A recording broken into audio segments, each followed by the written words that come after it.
As I reflected on that quote from the Desert Fathers, I was reminded of another quote by St. John. I Googled the passage I recalled, and AI had this as its comment. The phrase, "whoever is born of God does not sin," which comes from the first letter of John, chapter 3, verse 9, states that anyone born of God does not make a practice of sinning. This does not mean that they will never sin at all, but rather that they will not continue to live a lifestyle of habitual sin. This verse emphasizes that a true believer is transformed spiritually and has a new nature that resists persistent sin. Now, if AI can see that grace is meant to transform fallen nature, why can't we? It's because we have become so psychologized, so Protestantized, so fatalistic. We don't rely so much on God as we do on ourselves. Whereas nothing is impossible for God, much is impossible for ourselves. We do not pray as we ought, as I said. We refuse to enter the kingdom of heaven within and refuse to transcend ourselves. We cling to our own attachments and ideas, self-images, and we refuse participation in God's own divine nature. We don't allow God to make us new. We don't allow God to reveal who we truly are in the silence of our secret room, in the cave of our heart. But this is what it's all about. This is what your vocation is all about. It's about getting back to Adam in the garden before he fell. But being exalted higher than he was because of Christ. Because in Christ we have received every spiritual blessing in the heavens. Salvation is not about setting up a tent and hanging out with our ego as the destination.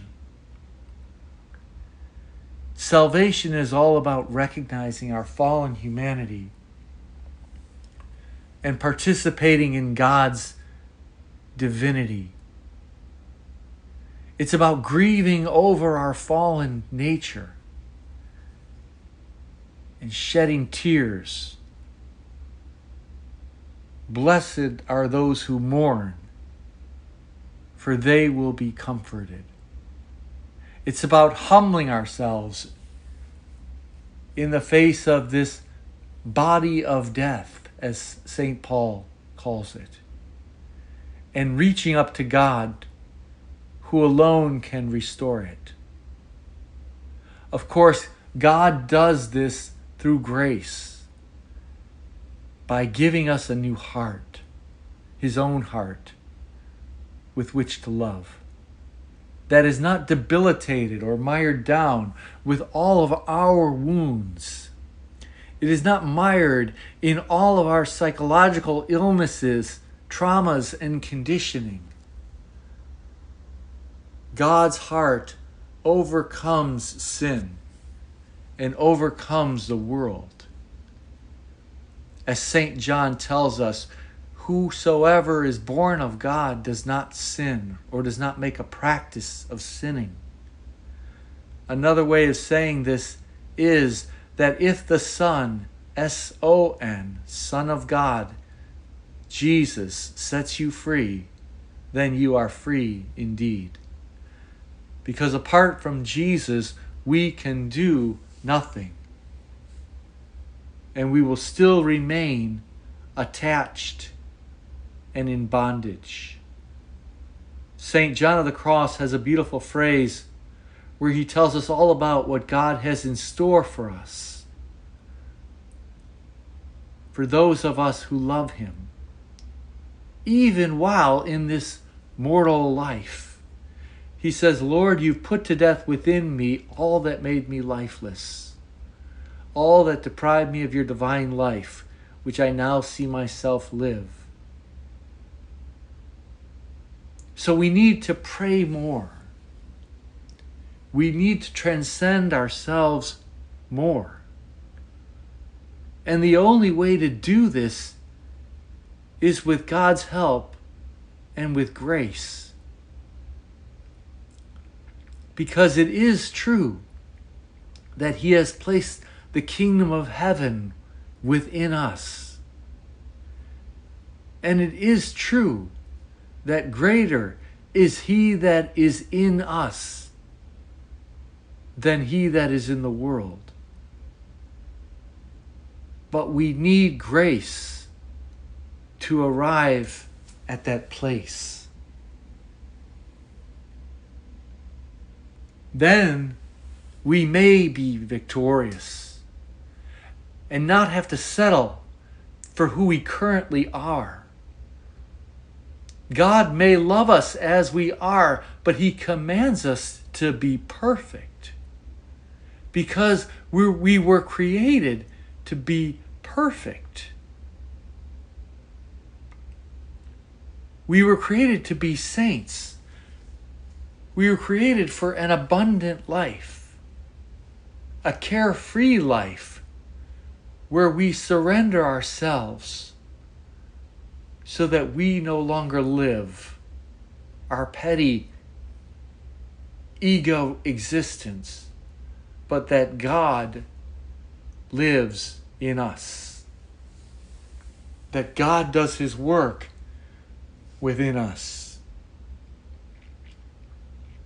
Incidentally, this is what it means to be a saint, to be born of God and to no longer continue a practice of sin. It's not a moral relationship that we're called to. It's an ontological relationship, a change in our very being through the sacraments, through baptism, through grace.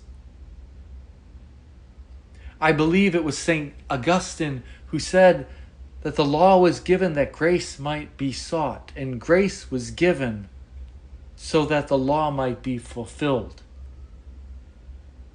God gave us the law not to torture us, not to antagonize us, not to make us feel bad, but to make us wise.